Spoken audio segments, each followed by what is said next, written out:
She began as a forgotten concubine and would end as an emperor, the only woman to ever sit on China's dragon throne. But her path was not paved with glory. It was a trail of carnage littered with the bodies of her rivals, her allies, and even her own children. This is the story of Zetian. Was she a monstrous tyrant, or one of the most brilliant political minds the world has ever seen? Tonight, we peel back the silken curtains of the imperial palace to reveal the blood-soaked saga of the woman who burned down a dynasty to build her own. This is a tale of true horror, where gilded halls became a personal abattoir. To understand the terror she would unleash, we must step into her world, the glorious and deeply treacherous Tang Dynasty. Chang'an, the capital of the Tang Dynasty, was the magnificent center of the known world. But beneath the shimmer of silk, the imperial palace was a prison, especially for women. Power was a man's game. A woman's highest aspiration was to be chosen by a powerful man. And even then, life was a terrifying tightrope walk. Into this glittering cage around 624, Wu Jiao was born. Her father, a chancellor, granted her a rare gift, an education. At a time when most girls were illiterate, Wu was taught to read, write, and grasp the deadly language of politics. At 14, her beauty caught the eye of the palace, and she was selected as a junior concubine for the legendary Emperor Taizong. But the dream quickly curdled. The palace was a labyrinth of shadows and whispers, with thousands of ambitious women clawing for the emperor's attention. To be ignored was to be a forgotten ghost. Wu was not going to be a ghost. A chilling story reveals the monster lurking within.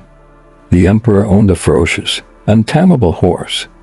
The young Wu stepped forward and offered a solution. "I can control him," she said, "but I will need an iron whip, an iron mace, and a dagger." Her voice was unnervingly cold. "First, I will flog him with the whip. If he does not submit, I will beat his head with the mace. And if he still does not submit, I will cut his throat with the dagger." Emperor Taizong was not impressed. He was profoundly disturbed. Wu had gambled and lost, remaining a low-ranking concubine for 12 years. But she was learning, watching, and absorbing the brutal lessons of court life. As Emperor Taizong's health failed, her future looked bleak. A childless concubine's fate was a one-way ticket to a Buddhist monastery, to be locked away for life. While Emperor Taizong's life faded, his son, Crown Prince Lizi, was rising. He was a gentle, often indecisive young man who would visit his ailing father. There, his eyes fell upon his father's forgotten concubine. A deeply dangerous and forbidden spark ignited. An affair between a crown prince and his father's consort was an act of incestuous treachery, punishable by death. For Wu, it was a lifeline. When Emperor Taizong died in 649, Wu, as custom dictated, had her head shaved and was carted off to the Gang Temple to live as a nun. For any other woman, this was the end. But Wu refused to be forgotten. From her cold cell, she wrote passionate love poetry to the new emperor, Lizi now ruling as Emperor Gaozong. She was playing a long, patient game, waiting for a political opening to make her move. The new Emperor Gaozong was a weak-willed ruler. His court was a battlefield dominated by two women, his childless wife, Empress Wang, and his favorite concubine, Consort Shao, who had given him a son. The two were locked in a bitter war. Empress Wang, growing desperate as her power slipped away, hatched a plan. She would bring Wu Zetian back to the palace to distract the emperor from Consort Shao. Once Shao was marginalized, the empress believed she could easily dispose of Wu. It was a fatal mistake. When Wu Zetian re-entered the palace, the years of humiliation and plotting had forged her resolve into a razor's edge. She immediately recaptured the emperor's devotion. She moved with the precision of a master strategist, feigning humility to Empress Wang while secretly dismantling Consort Shao's standing. Soon, both women realized their mistake. They had not brought back a pawn, they had unleashed a viper into their bedchamber. They foolishly banded together to expose Wu, but it was too late. Wu had become the emperor's undisputed favorite, and she sealed her position by giving him sons. But being the favorite was no longer enough. Wu wanted the ultimate prize, the title of Empress. To get it, she would orchestrate an act so monstrous it would become the black heart of her terrifying legend. In the year 654, Zetian gave birth to a daughter. This child was not just a joy, it was a tool. The story, as recorded by her enemies, is the stuff of nightmares. Empress Wang, fulfilling her courtly duties, paid a visit to the nursery to see the newborn princess. She played with the child, and then departed. What happened next sealed the fate of the Tang Dynasty. According to the Chronicles, as soon as Empress Wang left, Wu entered the nursery alone. She allegedly took the heavy blankets, pressed them over her infant daughter's face, and smothered her. She then arranged the scene to look like a tragic accident. When Emperor Gaozong arrived, Wu feigned a storm of grief, her shrieks and accusations perfectly timed.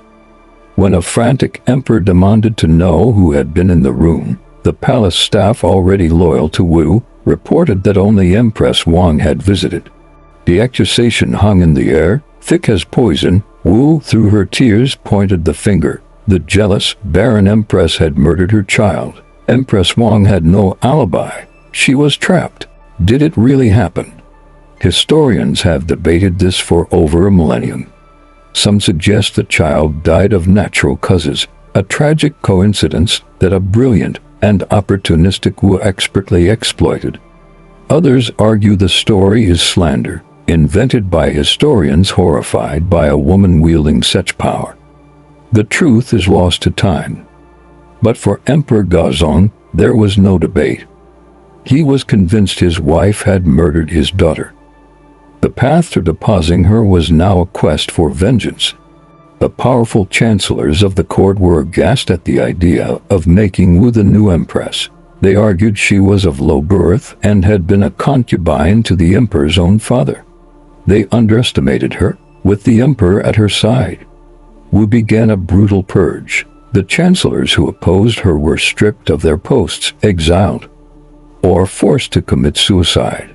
In late 655, Empress Wang was officially deposed, and Wu Zetian was elevated to empress consort. But victory was not enough.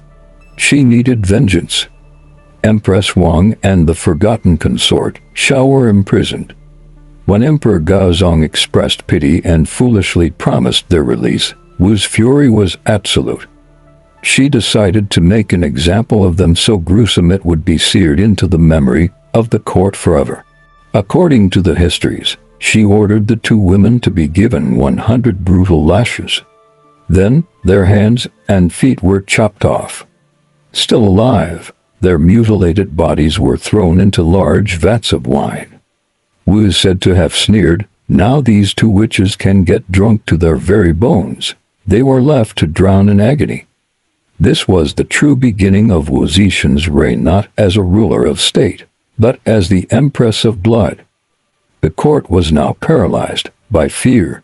Having clawed her way to the top, Empress Wu immersed herself in governing the empire. Her timing was impeccable. In 660, Emperor Gaozong suffered a severe stroke that left him unable to manage state affairs.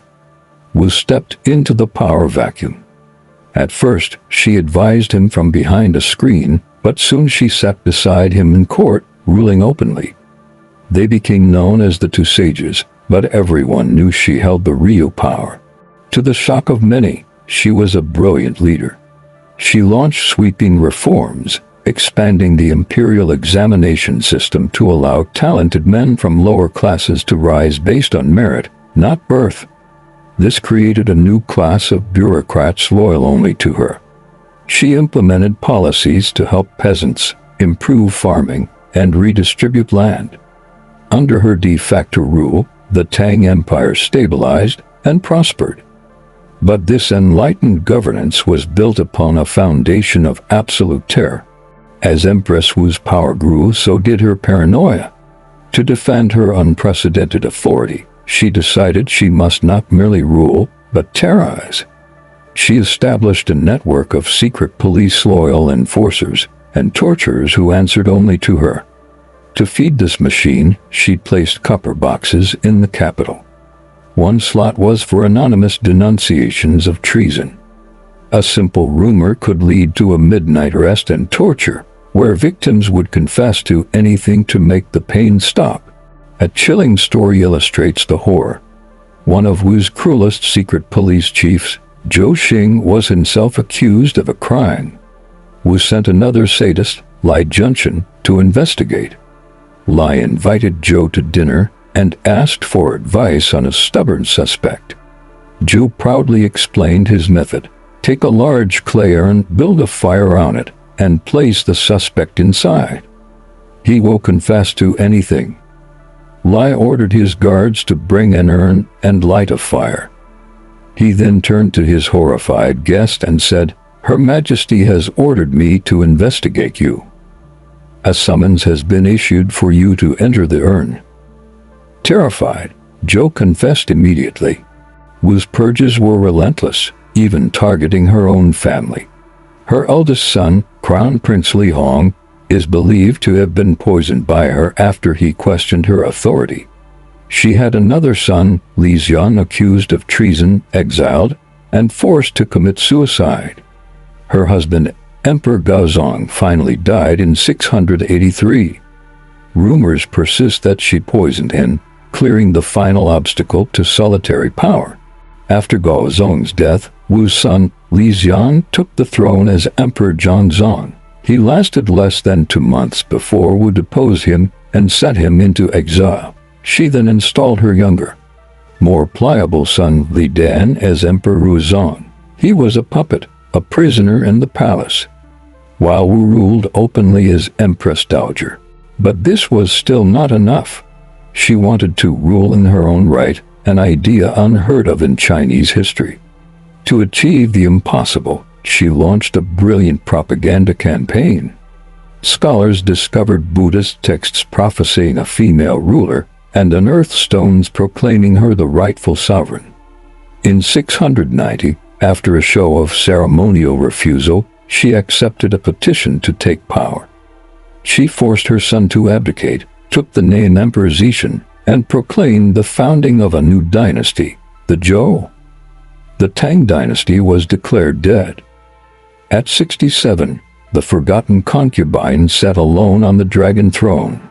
Wu Zetian ruled as emperor for 15 years. Her reign was a duality of progress and persecution. She stabilized the economy and fended off threats on the borders. But time is an enemy no ruler can defeat. As she entered her 80s, her judgment became clouded. She fell under the influence of two handsome young favorites, the Zhong brothers, showering them with power and infuriating the court. In 705, with the Emperor gravely ill, her most powerful chancellors staged a coup. They stormed the palace and executed the hated Zhong brothers at her door. Then they surrounded her bed and presented an ultimatum: abdicate in favor of her exiled son and restore the Tang dynasty. Old, sick, and powerless, Wu Zetian agreed. Her legendary reign ended not with a bang, but with a weary surrender. Wu Zetian died later that year. In her will, she made a curious request: to be buried beside her husband, Emperor Gaozong. She also demanded that the grand stone monument at her tomb, meant to list her great achievements, be left completely blank. For 13 centuries, that enormous, featureless stone has stood in silent testament. Was it humility? Arrogance? Or was she leaving it to history to pass judgment? And history's judgment has been ferocious. For centuries, Confucian historians painted her as a demonic usurper, a monster of cruelty. But a more modern view is complex. While her ruthlessness is undeniable, so is her effectiveness. She governed 50 million people, promoted officials based on merit, and presided over an era of stability. In a violently patriarchal world, she proved a woman could rule as capably and as ruthlessly as any man. So, who was she? The empress who mutilated her rivals in vats of wine, or the brilliant stateswoman who strengthened an empire? The terrifying truth is, she was both. What's your verdict? Was Zetian a visionary leader or a bloodthirsty tyrant? Let us know in the comments. And if you want to uncover more dark stories from the past, subscribe to History's Chronicles of Horror and hit the notification bell. Thank you for watching.